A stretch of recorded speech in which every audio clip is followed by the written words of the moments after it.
Hey everyone, and welcome to another episode of Vulnerability Time. I am your host and published author, Trenton Epizon Rucker. And as always, it is so lovely and such a delight to have y'all here. This podcast would not be anything without y'all listeners and the special guest. Good news, the podcast, as y'all know, it is international. It reached actually last night it reached two more countries as well, India and Vietnam, which is amazing.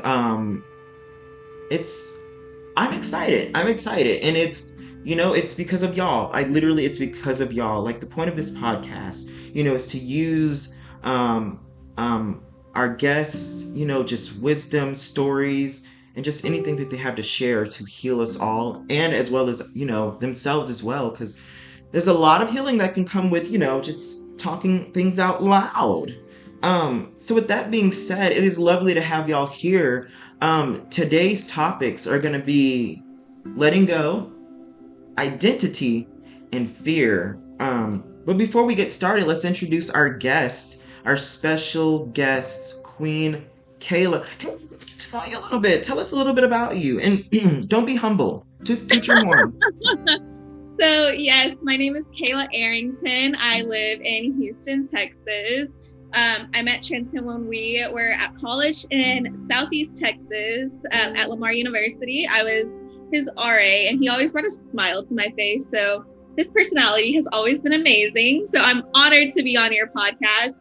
A little bit educationally, I have a bachelor's in psychology, minor in kinesiology, and then recently got my master's in legal studies, which actually has a big part in my story of just finding myself, letting go, and just trying to figure out what I want to do in this world with my career. So I'm excited to share some of my story and just where I'm at now and where the Lord has me and how I'm being used and how everything I've gone through has led me to being in this season of my life. So that. One that is just yes. But I believe I was told that you're involved with Hope City Church. Is that correct? If you wanted to, I heard yes. you were a young adult leader or something like that. So yes, I do. If you are looking for a home church in Houston, I can't recommend Hope City enough. I love it. The church has blessed me. And I do serve on our youth ministry team. I love my youth kiddos. I love serving with them. And it's just a joy to help the next generation. I wish I had a place like their youth department to grow up in when I was a youth. I was a pastor's kid. And so youth ministry and growing up just looked a lot different than how I'm pouring into our next generation now. I'm rooted heavily in community.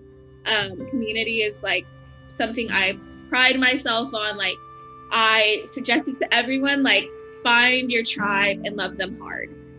Because without it, like, I don't know where I would have been. Community was one of the things that helped me kind of come back to my faith and kind of just helps me still to this day and everything I do, and understanding the world and just processing things on a daily basis. So what I do want to point. So would you I've been to the church a couple of times, and I'm gay, and I was not judged. I think that's important to mention for if anyone's listening and in the Houston area, and just wanting to try to church, you know what I mean? Like, it's to each their own. However, I will say, if one of my listeners is listening and is of LGBTQ plus community, regardless, that they're gonna be accepted and loved there.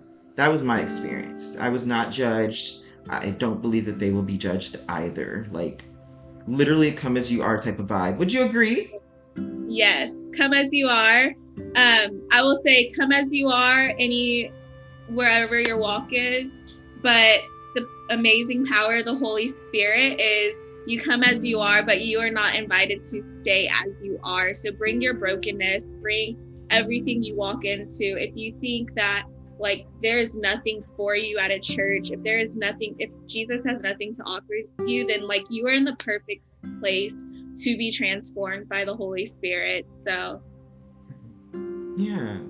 So, real quick, I kind of what did I get from, kind of what I got from that is like, like for example, like if I come in there with addiction, you know what I mean? I'm more than welcome to bring that there, and I'm hopeless with it. However, because of as well as the community and the loving community that is at Hope City, I can bring that addiction, and there is hope.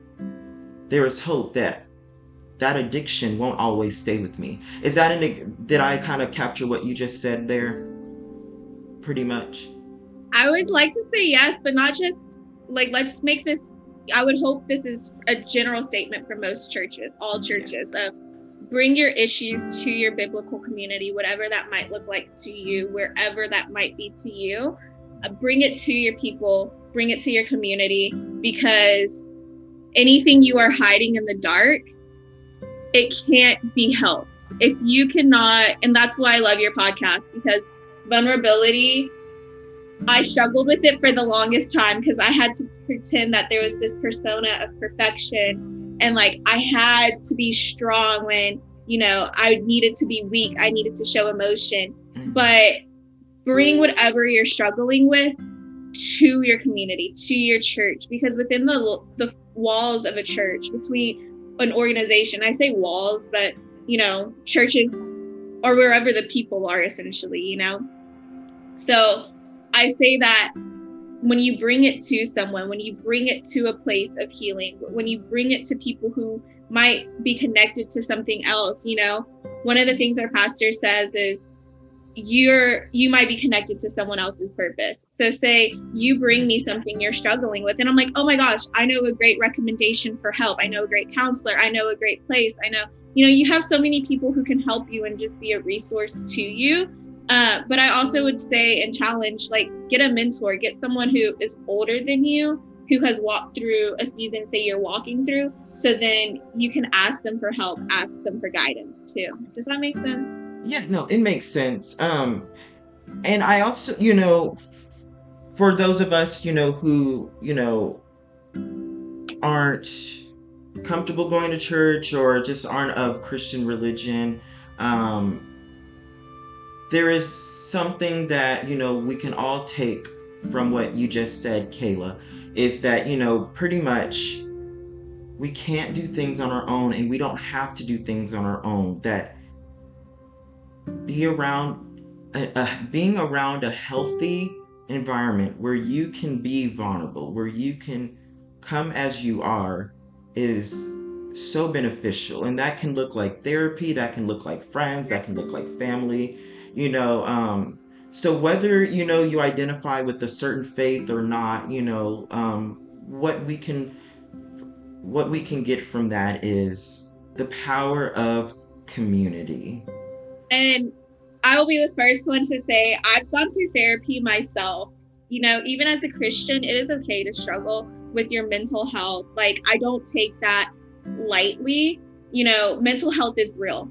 And, sometimes in the Christian world, we think, oh, we can just pray it away. Like, yes, pray through your issues, but also if your issues are, say, needing clinical diagnosis and clinical help, please seek that help out too, because there's nothing wrong with saying, I need help stronger than I can handle on my own, whether that looks like therapy, whether that looks like medication. Like, it's okay to admit that. And I think that's not emphasized enough. Like, it is okay to seek help elsewhere if spiritual help isn't strong enough. Like, if you're dealing with something that is actually, like, life-threatening or something. Right. Yes. So, all that the theme I heard was vulnerability in that statement. You know what I mean? Because community, that is a form of vulnerability. So with that being said, so our topics are letting go, identity, and fear. You know, and I just those are just some yes topics. Like yes, I know I'm ready to receive some healing from Kayla. Because I need to hear it to hear these topics. So letting go. Actually, I feel like identity. No, no, no. So, how does what drew you to the topic of wanting to talk about identity? What drew you to want to talk about identity? Let's start there. What does that mean to you? What's your journey? Or, yes, I what does think that mean to for you? so long, I've had this. I okay, how do I phrase this? Because I'm passionate about it and I relate to it so much that it's the essence of finding myself, you know? And so to give some backstory, I grew up as a pastor's kid. We're the worst, ha ha ha. Heard it all. And to an extent, I lived that narrative in college when I put my faith on a back burner to see what the world had to offer, you know? I lived in the world. I lived in things that weren't good for me. And, you know, I hit rock bottom in 2020 when COVID happened, you know? It started off losing a friend tragically. And through that is where I found myself. And through 2020 and COVID, it was a hard year for a lot of people. And it's the perspective you look at COVID. You know, I choose to look at it through a lens of gratitude because I got to spend time with my family. You know, I hadn't spent more than a week with my sister in 15 years because we're 10 years apart. So I choose to look at it as a time where I got to grow in so many different aspects of life. But I also look at it as a time of, oh my gosh, I started adulting. Adulting is not for the weak. I did not like it. So through COVID, I had to find myself. I had to find my professional identity. I had to find who I was becoming. I think I was like 21, 22 at the time. No, I wasn't that young. Okay, 22, 23, whatever. I was in my early 20s. And so the math might not be mathin', but I was in my early 20s. And so I had to filter a lot of perceptions through a lens. And that's kind of where my identity issues started, I guess. So in college, I was always, I'm going to be an attorney. Like I wanted to be the Black Elle Woods, like Olivia Pope from Scandal. Like that was what I wanted. I remember in college, I once cried to my mom. I was like, Mom, I'm never going to have kids. I'm going to be this single woman forever because I'm so focused on my career and just going down the rabbit hole of getting caught up in the future in a season I wasn't even living in. And I happened to live like that a lot. So many times in that period of my life, I was living for the future. I wasn't living in my current reality of, okay, like you're just living, like just live for the moment and don't worry about the future. And so it was when I get to law school, when I'm done with law school, when I'm making the money, when I'm in this season of my life, when I'm married, like all of these others, when I am. It was never I am in. And so that's a lot of where I found identity. So it was my future career. It was activities. I was a sorority girl. I had known like the school bubble of what Lamar had to offer. You know, I was an Alpha Chi Omega, like I was Greek Council president, I was a resident assistant. So all those accolades of always being, you know, someone looked up to or someone of importance and significance or whatever it might be. So that was another source of identity. And then also like relationships, like as extroverted, sorry, definitely not an introvert. As I am, like I found a place of comfort in who I was talking to, the relationships I had, friendships I had, you know, all those things that looking back has no importance on where I find my identity now. You know, I mean, I even told you before we started recording this that I know I'm gonna need to hear that. Yes, and I never really even noticed it like that, but like, a lot of the things that I do, and I say this a lot actually, and I've been saying it more and more lately, it's like I am gonna be alone forever because I'm too toxically independent. Like I'm so independent that it's unhealthy. I'm so focused and goal driven, and like you said, like on the future. Like I'm up here wanting to rush through my master's degree to get my doctorate degree. You know what I mean? And it's like, okay, then I want to go to law school. When I go to law school, when this, when that, and like that makes sense. Like my identity, or what, the lack of it, it's in the future, and it's it's in the when, not in the I am in. I like how you said that. That was poetry. No, but Yeah. like, so how what are you still struggling with that? And if so, where you are now is not where you were 3 years ago when it comes to your Exactly. identity. So Exactly. what helped you, So, what helped you, or what did you do to, go forth with this healing process of learning what identity is and being in the current moment? so I'll go back to when I mentioned COVID, year 20. Yes. My friend tragically died in January, and to me that it hurt because I've dealt with loss. My twin sister passed when I was 4. Like I have loss is a great part of who I am, but for some reason I struggled with my friend's loss because it was like I just couldn't grasp that he was here in one moment and the next moment he wasn't here. And so I remember the cries to my best friends, like childhood best friends who knew me and knew I would never say like God doesn't have a plan. Like everything you could have said and yelled to God. I remember yelling like that pain, it just hurt deeply. Um, and I remember I went to a young adult group in spring. I wasn't at Hope City then.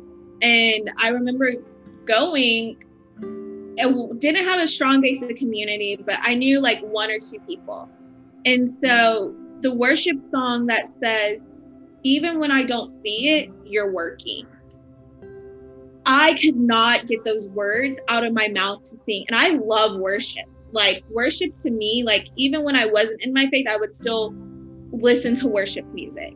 So it's always ministered to me more than opening a Bible in a sense in the season when I wasn't faithful.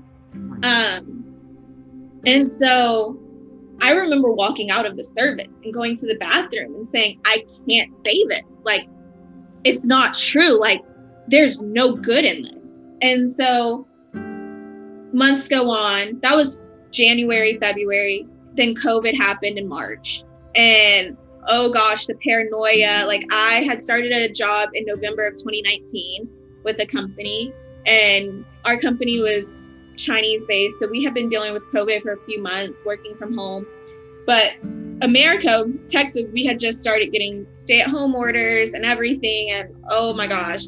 But like the Texans, like hurricane parties, we had a COVID party in the sense of we went to the liquor store before we got any other essentials. So I made sure I was stocked up on wine and everything. And I just remember working from home, I had to listen to a lot of use my AirPods because you had everyone else in my family working from home. So I would start listening to sermons. Like it was kind of weird because like all the sermons and young adult ministries I was listening to kind of just went on this like break. Like it was like, we don't know what we're doing. We can't meet. But one of the ministries I listened to, which is not detrimental, but very important to me, is The Porch out of Dallas. And a friend gave it to me after a breakup. She was like, listen to this. If you're going through a breakup and you find yourself in the faith and you're a Christian, or you just want to say, okay, what is she listening to? Listen to the series Rated R for Romance because it changes your perspective on things. Okay. Put that link in the episode description as well. But so the porch started ministering to me in the sense of one of the places I found identity. Well, then April came, and April was Easter, and I remember listening to Elevation Worship, Elevation Sermon, Easter Sermon, and that was the day they released Dry Bones, Hear the Sound of the Lord, The Bones of Elijah, like that song. And I just listened to that sermon on loop, kept listening to it, kept listening to it, kept listening to it. And then it just started growing my faith. Like every week I would be tuning in to listen to different podcasts. Well, fast forward, my dad's church, it's still meeting, we're still going, but it doesn't look how it used to. We don't have a contemporary service, which I love contemporary worship, contemporary services. And traditional for me, like there is an appreciation for it, yes. But it's just not how I can take in and process. And so I found myself after a situation going to my dad's church because of the people that were there. And the people were super important to me, and they left, and I'm like, oh, well, they're leaving. I don't have anyone, And so I remember telling my dad, like, would you be mad if I left the church? You always say my faith is my own. It's not based on my parents' faith. And in hindsight, I probably should have waited a few weeks to break that news to him. But so within a few months, I started just trying to see, okay, what churches do I want to go to? And I remember listening to Elevation during the pandemic, and Jeremy Foster, the pastor at the time, he was on it.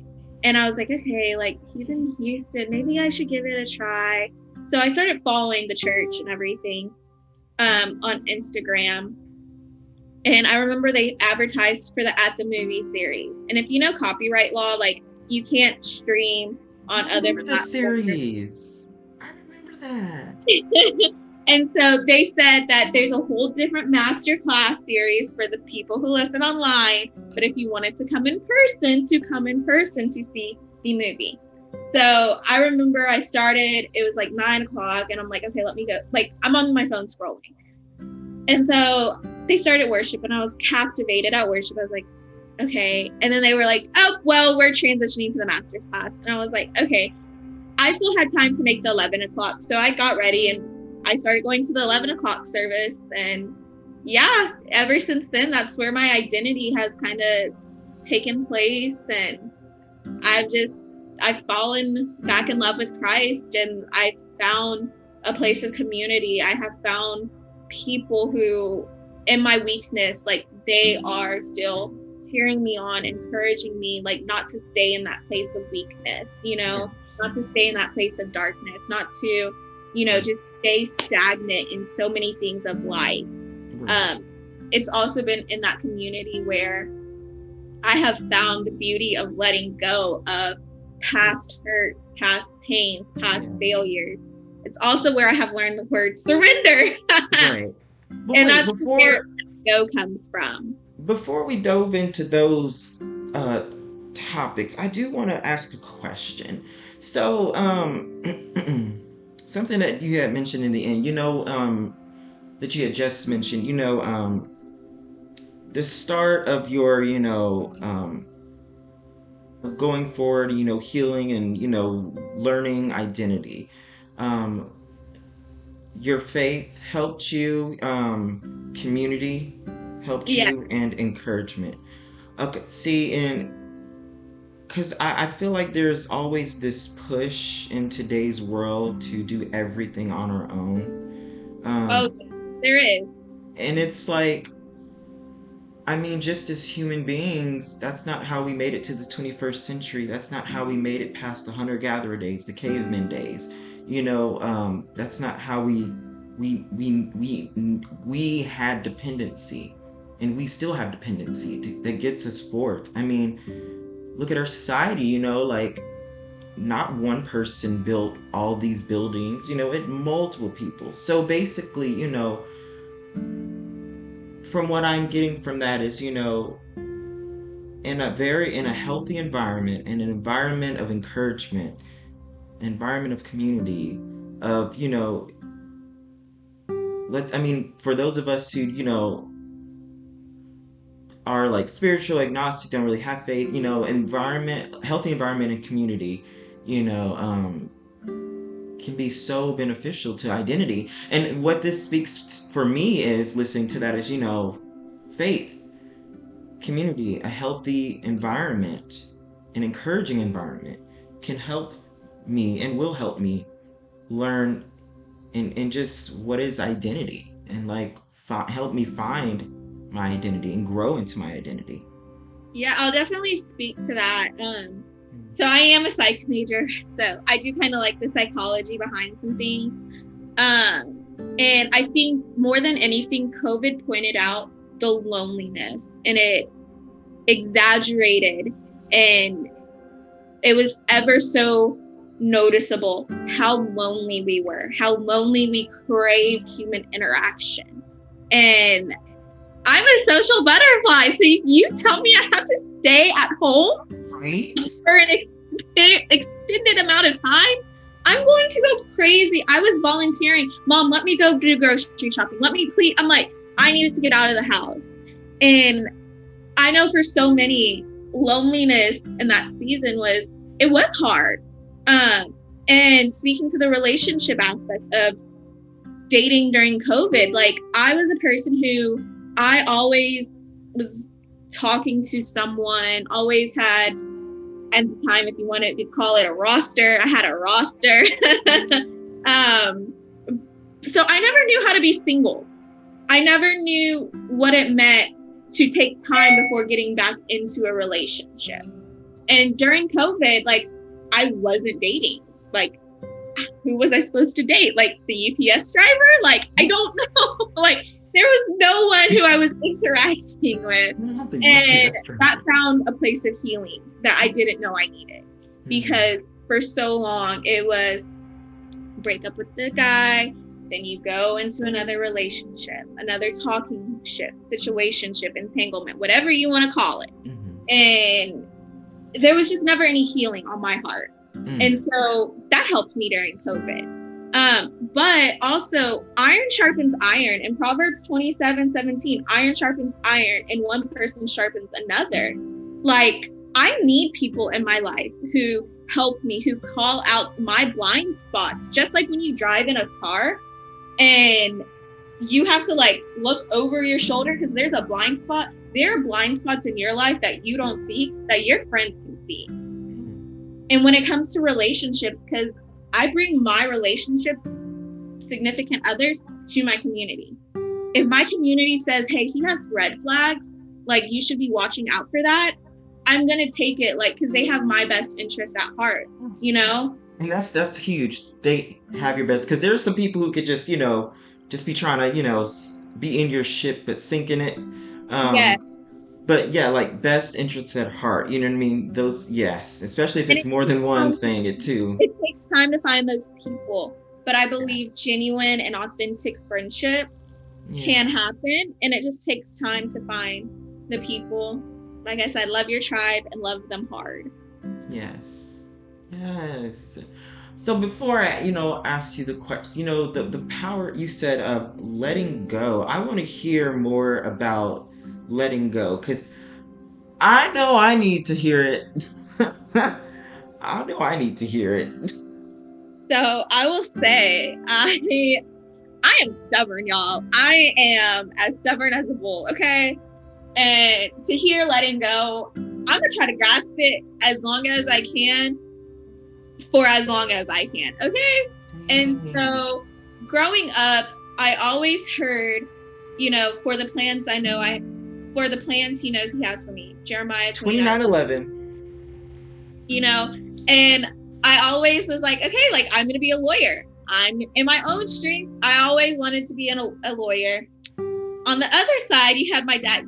There's a calling on your life. Like you're going to be in ministry. And for so long, I fought my dad. Like, I'm not going into ministry. I'm not doing this. I'm not doing what you say.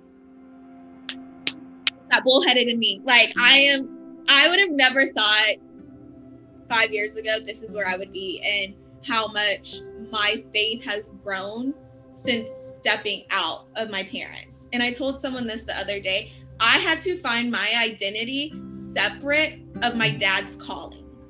Mm-hmm. Because had I stayed under him at his church, just going because my dad's the pastor, I wouldn't have found growth in myself. Because as a pastor's kid, it's just expected of you. That's what I always felt like. Things are just expected. You're expected to speak Christianese. You're expected to live a certain way, to be a certain way, to be presented perfection. Did you say Christianese? Yes. Start using that. I'm steal that. But no, I hear you, especially PK to PK, pastor's kid to pastor's kid. Yeah, those expectations. Oh. And we be the baddest ones too. But yeah. And I lived that. Like I said, I lived in the world. But I know now, walking with Christ, having that relationship for myself, what this looks like. Yeah. What it means when I guard my heart, when I watch what I listen to, what I guard, what I watch on TV, you know, the relationships I have. It's because I don't want anything negative that's going to start coming in my mind and taking root. But when it comes to letting go, I had to let go of those expectations that were placed upon me that I didn't set for myself, that the Father doesn't see, my Heavenly Father doesn't even have on me. And I think it took the longest time, but it happened because August of last year, I'll just say I mutually departed a job that I was super unhappy at in the legal field. I had been looking for months for other jobs, and I just hadn't found anything. And I would have never left on my own will, but it was one of those mutual things, so it was good. But from August 31st to February, it was a time of searching for me. But right after August 31st, that following weekend, I went to this young adult conference in Dallas, put on by The Porch. Is it SALT?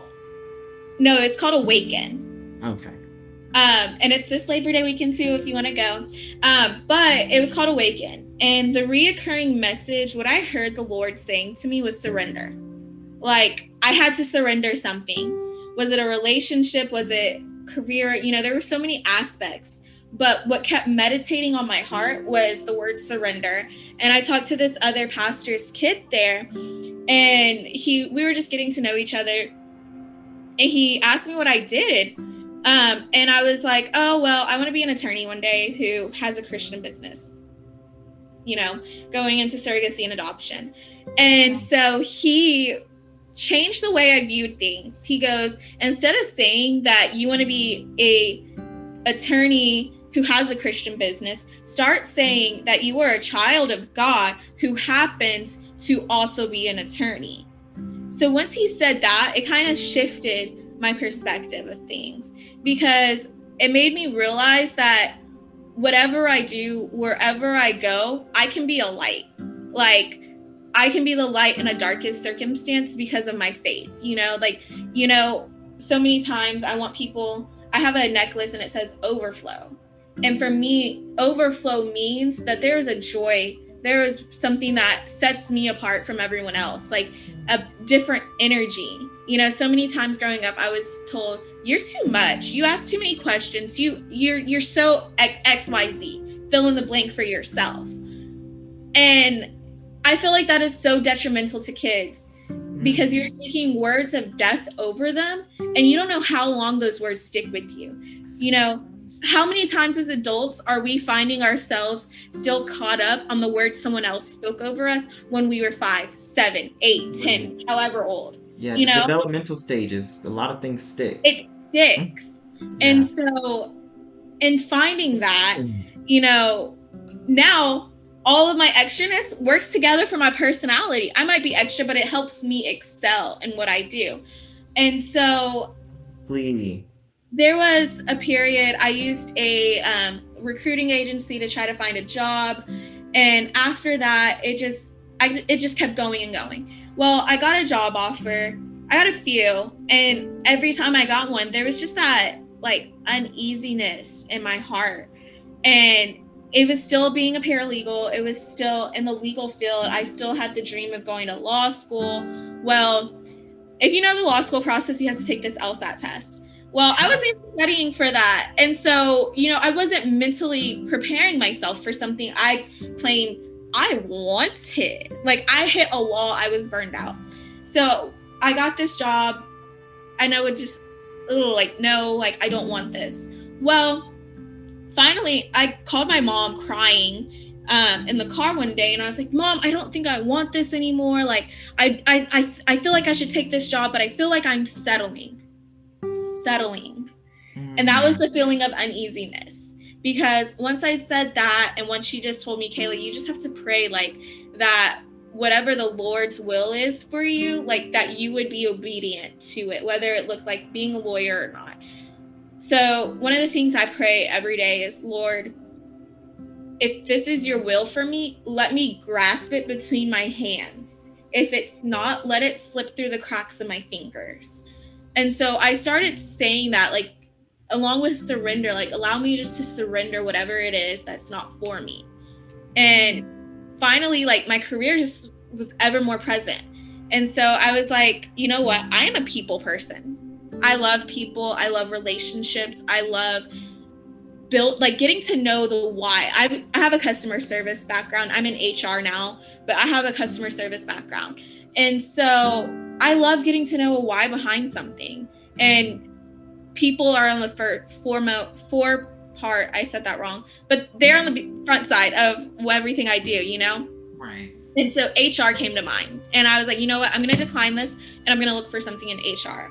I kid you not even a day or two later after I did that, I was contacted by my current company, and they started the recruiting process for me. And, even through that, I was still hesitant, but it was in the surrendering and letting go of what I wanted and just letting things be that I found where I was supposed to be at in that moment. Wow. I don't know what to say, literally. I mean, that's literally so much wisdom. Honest, I needed to hear all of that. Before this ends, you're gonna have to say, we're gonna pray together for this. Yes, ends. I will pray us out when we're done. Yes.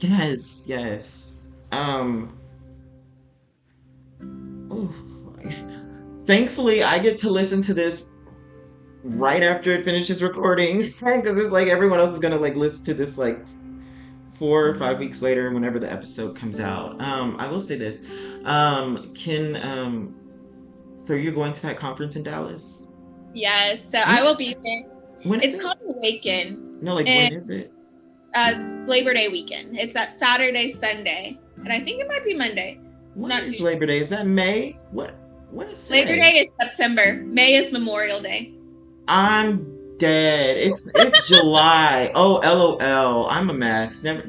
I'll be at grad school, but that'll be okay.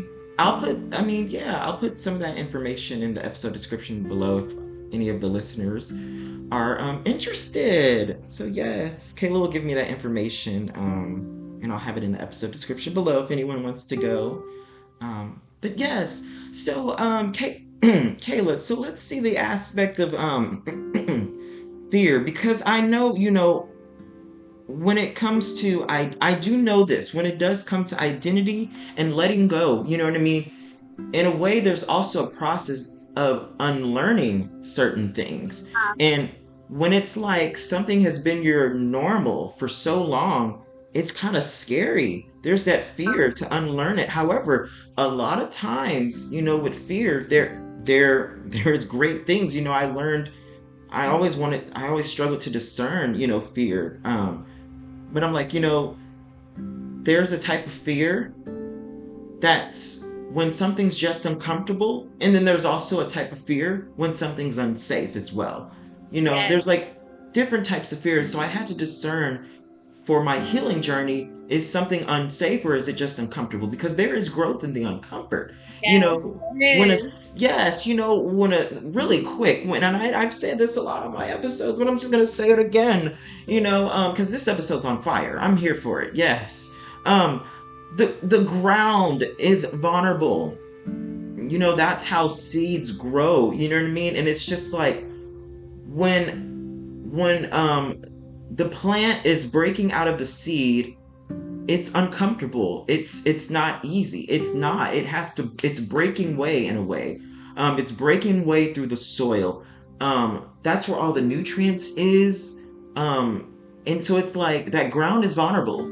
So from that uncomfort and the vulnerability, the seed is able to grow, the plant's able to grow, and then on the other side of the dark ground, there's this sunlight, there's water that can be received as well. Why? Because the ground is vulnerable. You know what I mean? And the seed is vulnerable as well. However, if you plant a seed and then you put concrete over it, that's not growing. It's not going to grow. It's not going to grow. It's not going to receive water. It's not going to receive sunlight. The ground is no longer vulnerable. You know what I mean? So it's kind of like, in a way, hindering the seed to be vulnerable. But there's so much growth, you know, in being vulnerable. It just will not always feel good. So I feel like someone needs to hear this, because I know I need to hear this every now and then. And I'm glad Holy Spirit helped me to be able to discern, you know, don't just be jumping out on anything, because fear can be healthy. Don't just be jumping at anything. If there's a lion walking down the street, don't you go near that lion. That's clearly unsafe. You know what I mean? I'll start by saying this. Yes. I said it earlier. I'm stubborn and I'm hard-headed. So I gotta touch fire first before I realize I'm gonna get burned. Okay? Me.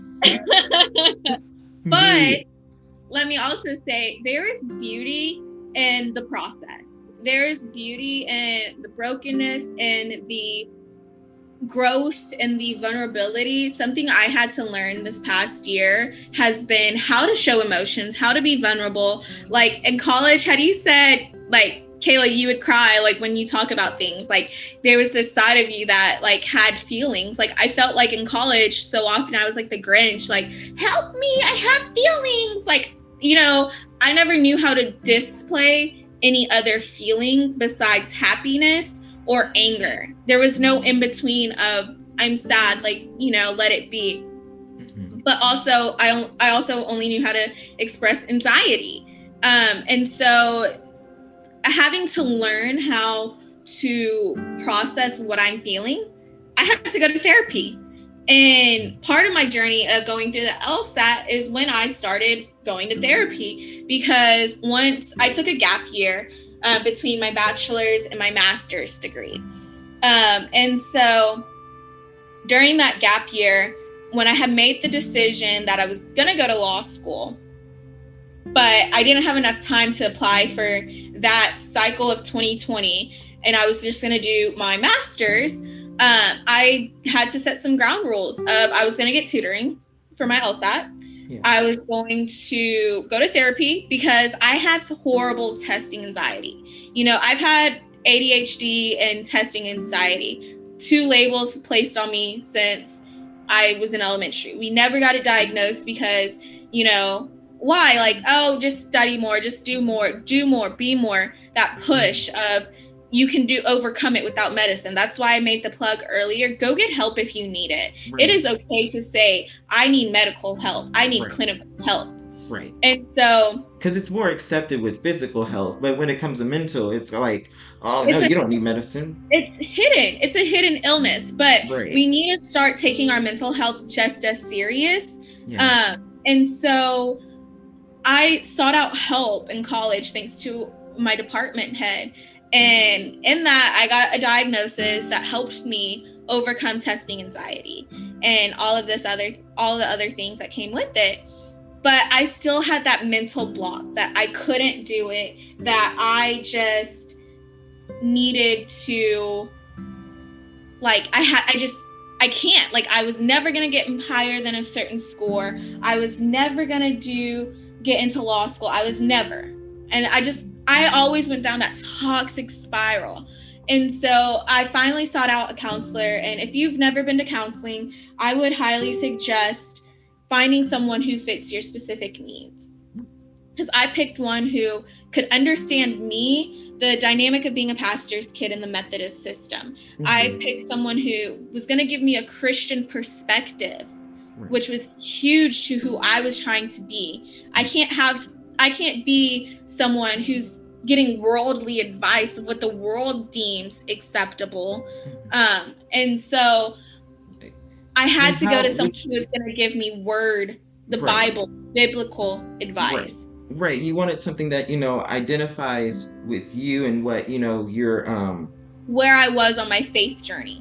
exactly. And so just for those listening, you can like, go on Google. Like if you want a therapist or counselor that that if like for example, if you're LGBTQ plus community and you want a therapist that you can that can understand you, that LGBTQ plus, are safe to go to. You can literally just find that on Google, LGBTQ plus counselors. You can literally specifically search counselors and therapists that are specific for your needs.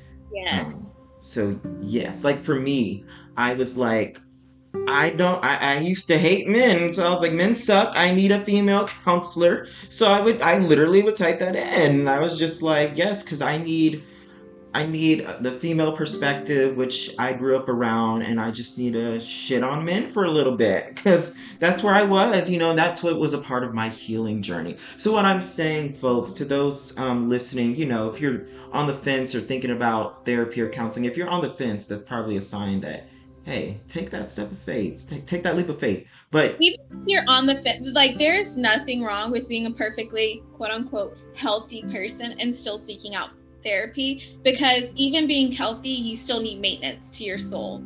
Like say I go buy a brand new car on the lot and I never get it serviced because, oh, it's a new car. No, it's going to still break down if I never do anything to maintain it.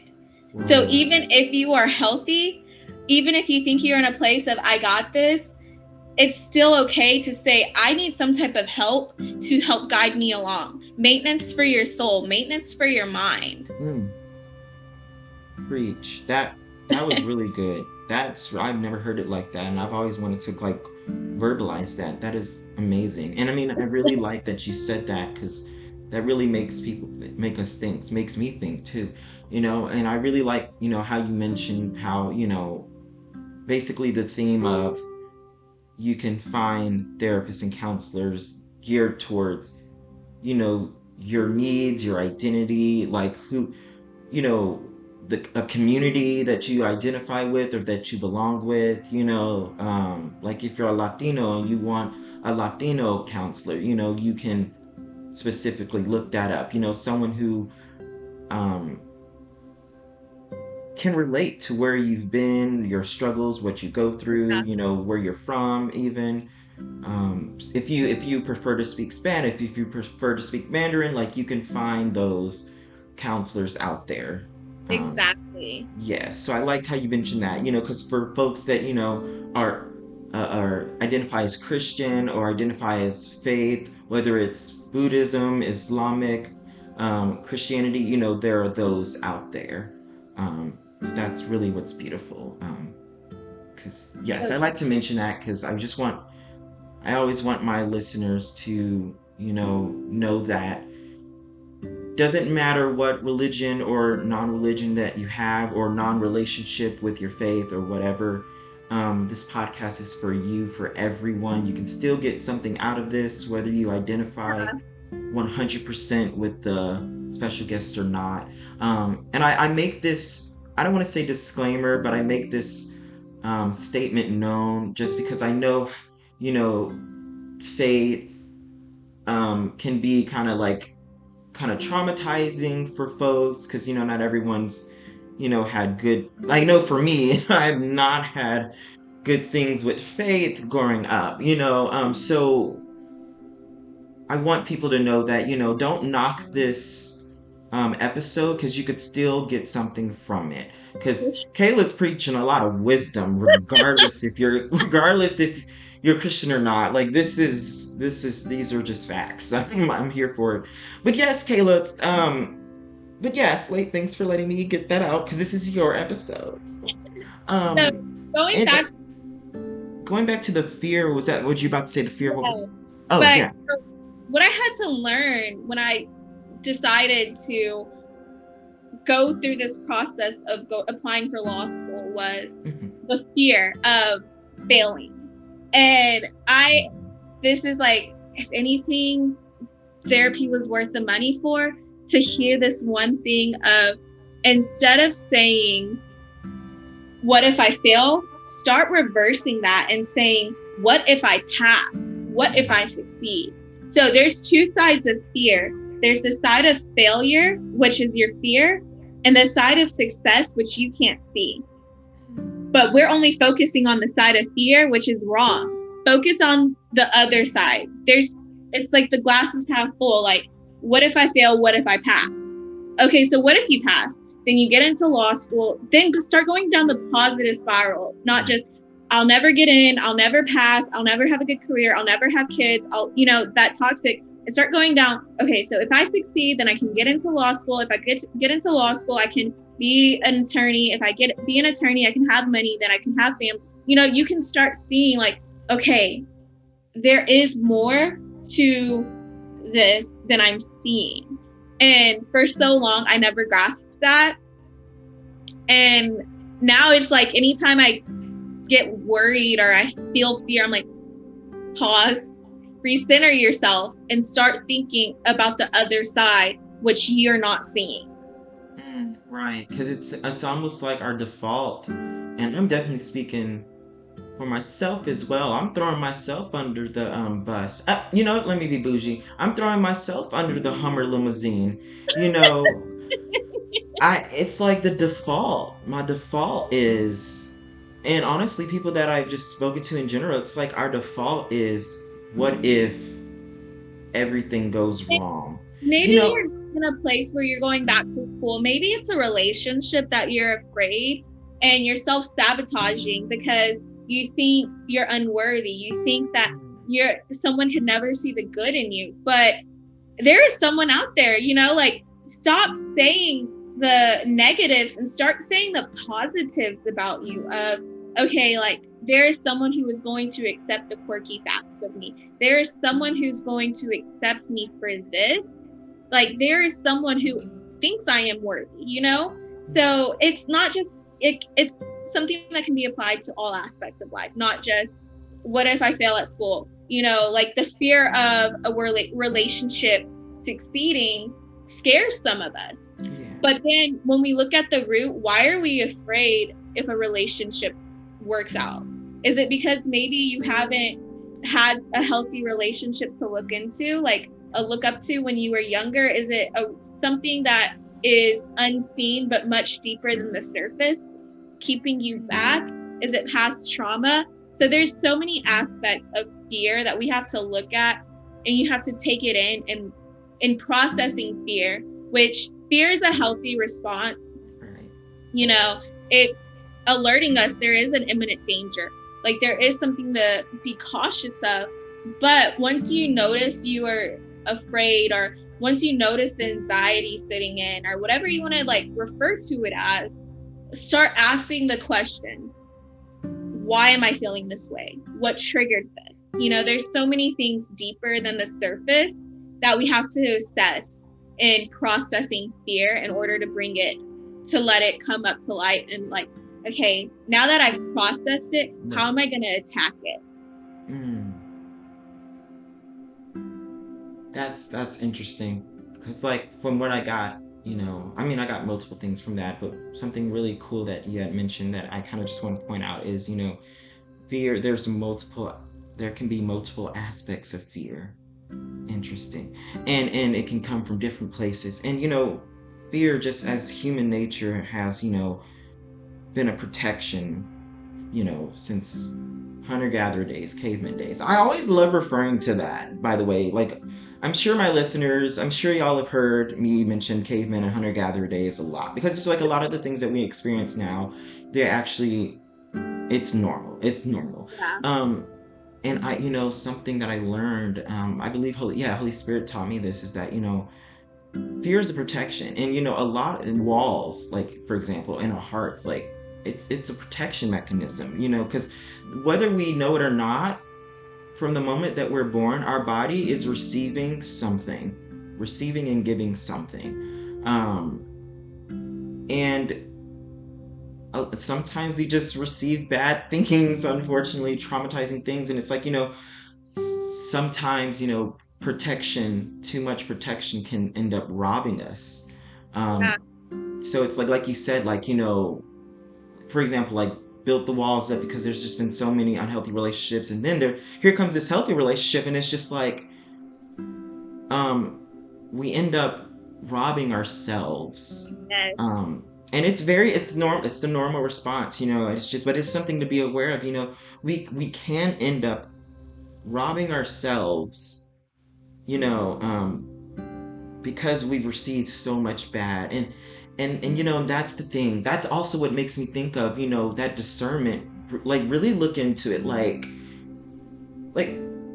write it out, maybe like journal it. You know what I mean? Is this relationship, is this unsafe, or is this uncomfortable because I've not experienced something healthy like this? Or is it unsafe because this looks exactly like what I grew up around, exactly like what my friend went through? That's, you know what I mean? And I mean, it's hard to, I can't, well, I'm not going to go into all of it. That's for another episode. But, I will say, like, I mean, I recommend, at least for me, like, I recommended therapy for me to, like, okay, what, I don't know, maybe I'm struggling to discern what uncomfortable and unsafe is, because they both kind of feel the same. And they both can kind of feel the same, so just for anyone out there who's, thinking about that. And mind you, I just learned to discern uncomfortable and unsafe, like, what, not even a month ago? Okay, let's say a month ago, just to be safe. What is it, July? Oh goodness, y'all, this episode is recording on July. Time goes by fast. Yes. But yes, Kayla, is there anything else that you wanted to mention that we didn't cover? Because if so, we can do a part 2. I'm going to leave on this note, and this is something we say to our youth students all the time. Don't let social media, expectations of others, TV, reality TV, influence who you are and your identity. I can go on and expound on that, but don't let those be your driving force. If that is where you're finding a source of contentment, a source of like comfort of behind a screen, seek help. Find someone, put the screen time down, turn on your screen time alerts. It's too often we live in isolation, especially our generation of, I'm just gonna go to social media, I'm gonna scroll, I'm gonna click add to cart. I know for me, if I have a bad day, I'm gonna go treat myself. So many times we let those things factor in who we are, and it's not healthy because we keep seeing what other people are doing, that we're forgetting about our lives and what we need to be doing. But social media is a highlight reel. We're only getting 15 seconds of that other person's life, and those 15 seconds are robbing us of our joy and our happiness. Yeah. Gosh, well, you didn't have to call me out like that. Like, I mean, I was just like, I'm leaving, I'm exiting the building. But yeah, no. Oh, I told you that I needed to hear everything that you're saying.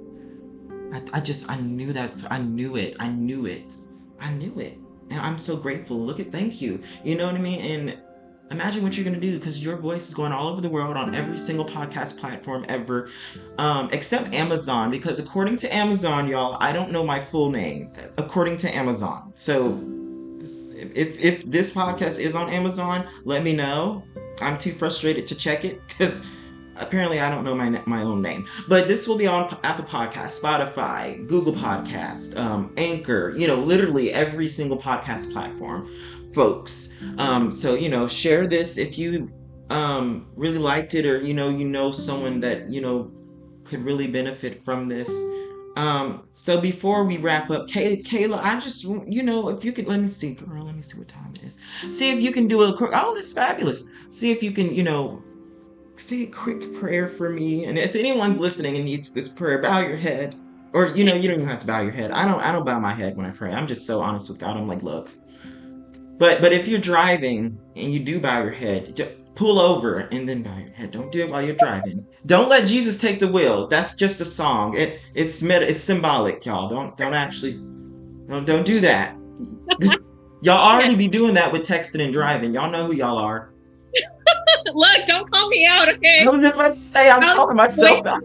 Okay, I will be quick to use voice to text in my car to respond to a message.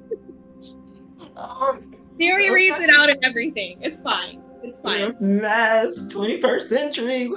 Okay. But yes, go ahead and say a little prayer. Specifically, I need to let go identity and all right. Fear. Oh. Dear God, we thank you for this day. We thank you for this podcast and the technology, Lord. And I just pray over whoever this podcast is supposed to reach, Lord. This isn't my own doing, but it's your doing that. This was whatever was supposed to come out of my mouth was said for someone for a specific purpose, Lord. Lord, I just pray for anyone listening to this who's dealing with dark thoughts and a darkness in them, Lord, that you would just find them, whether they are a child of God or whether they are far from their faith, Lord. Lord, I just pray that this touches them in a way that they just hear the words of you are loved, you are accepted, you are worthy, Lord. And I just pray that whoever needs to let go of something, whether it's something toxic, whether it's a relationship, a career, a fear, an identity crisis, Lord, that they would be able to say, like, I don't know what's going to come next, and there's a fear associated, but I am trusting that there is going to be purpose in this situation. Even if I can't say it's going to be now, but eventually this is going to be used to help someone else. So Lord, I just thank you for Trenton. I thank you for his platform and his reach, that he's helping others in his story, Lord. He's turning his former pains into now purpose, and for a time to just minister to people, even if they think that they aren't faithful. Let something that someone so far away is like, oh wow, like I've never heard it in that way, and let it minister to a different audience that may not be subjected of a normal faith-built podcast, Lord. We know that it doesn't matter how they're reached, as long as they're reached, Lord. So we just thank you, we praise you, and we honor you, Lord. In Jesus' name I pray. Jesus' Amen. Name. Amen. Thank you so much. You're welcome. Queen. Y'all, I'm just speechless. Honestly, I'm just speechless, y'all. I don't even know how to end this because I'm really speechless. A part two, potentially? Like, look. I'm a talker. We can do a part two. I'm a talker too. We can do a part two. That's all I'm saying. Like, we can do a part two right now. It's already over an hour. We can do a part two. I was like, shoot, look. Let me see what time it is. Okay, we're an hour and 3 minutes. Shoot, 15, like, we can give to an hour 15 or however. You'll be back in time for your meeting. But it's like, because if I do an episode, like each episode, it has to be at least 10 minutes. So, yeah, okay, so yeah, I'll split it at like an hour, and then okay, so yeah, what other wisdom did you got for us? Because let's talk.